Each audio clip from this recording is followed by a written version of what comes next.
Okay, for this video I'm going to paint a dark background, and that in a way will do a lot of the work that the pencil has done. I've also cut a couple of stencils for the flowers, and I mean you could do quite a few of these if you wanted to. Well, I quite like them because it gives quite a sharp edge, and it saves cutting around them, of course. But I've also mixed up quite a lot of paint, and I'm using a lot of mauve mixed with a bit of brown, and of course around the edges you need to put it on quite flat if you can, but in the inside areas, in here, they're almost like little islands in themselves, so you've got a bit more freedom to take your time there.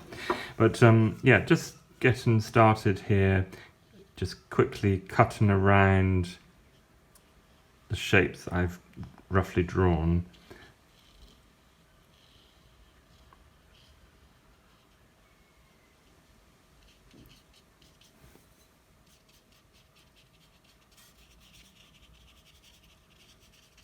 And trying to, like I say, keep the paint relatively flat as I go around in the background at the top. But I can take my time a little bit more when I come to do the smaller shapes later on. So yeah, it's a matter of sort of keeping all the edges going a little bit. It doesn't matter if you mess up and you have some hard edges within this, but it's quite nice not to. So keep that edge going.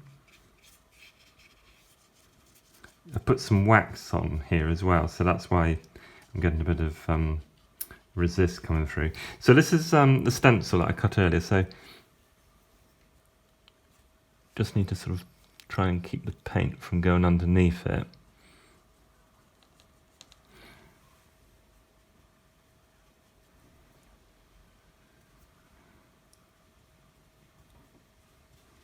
And it's just a slightly different effect than if you cut around it.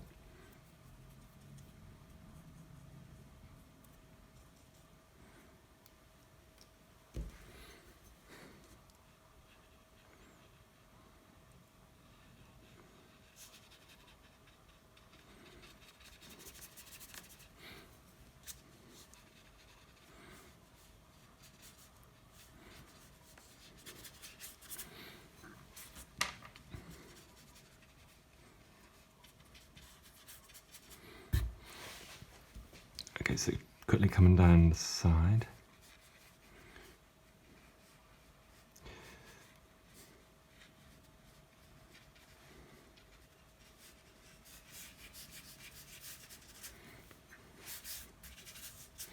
Might even use a bigger brush at this point just to get it down quickly.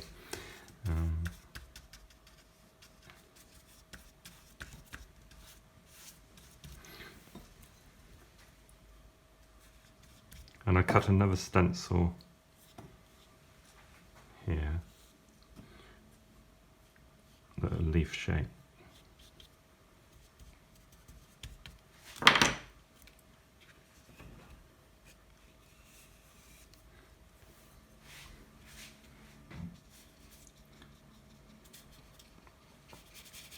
And I've also sort of enlarged everything a bit from the last one, so that the vase goes off the bottom of the page. You see, so that I don't really need to worry about what it's sitting on. It just sort of stands there, isolated from a table or anything.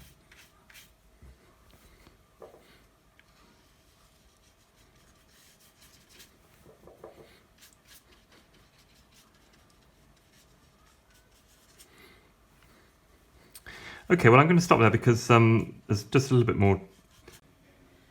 So as you can see, I've just waited for that background to dry, and I've just started putting some details in the centre, and you'll notice I've left quite a lot of white around the flowers, and also because the purple is quite close to the colour of the delphiniums, I've sort of made the delphiniums a bit more pink than they probably are. But yeah, so I'm going to just build up the colour on here a bit more. Make the leaves a bit lighter on this side where the light is coming in, and make it a bit darker down here.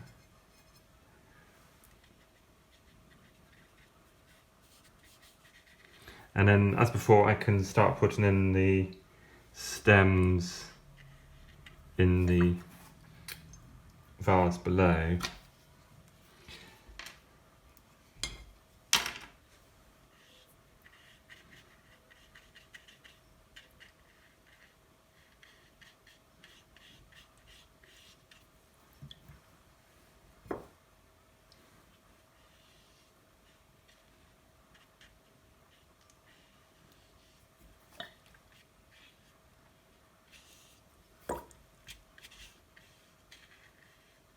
Just leave a little bit of the edge of the vase coming here.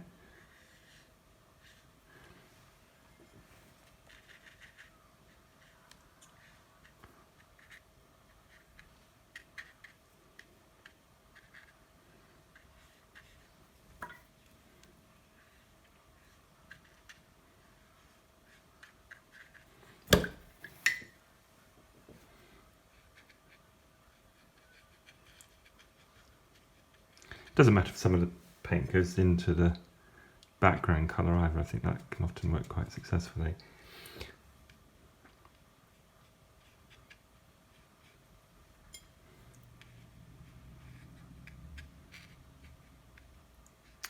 Okay, well, I'm just going to do a little bit more work on this, and then I'll send you a picture of the final version in an email.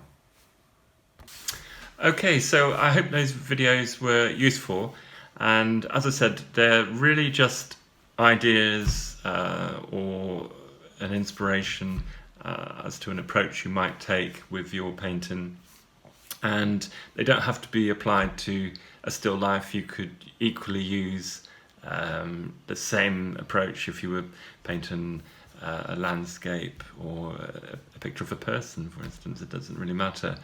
But trying to change the way you draw, maybe not putting in quite so much detail, may give you a fresher, more spontaneous look, which you may or may not find interesting. Okay, well, I'll be putting up the emails of, or rather the photographs of the paintings I've done in the videos, so you can see them a little bit more closely. And by all means, send me any pictures that you paint, perhaps using a similar approach, and I'd be very happy to give you some feedback. That would be great. So I wish you well, and hopefully see you again soon.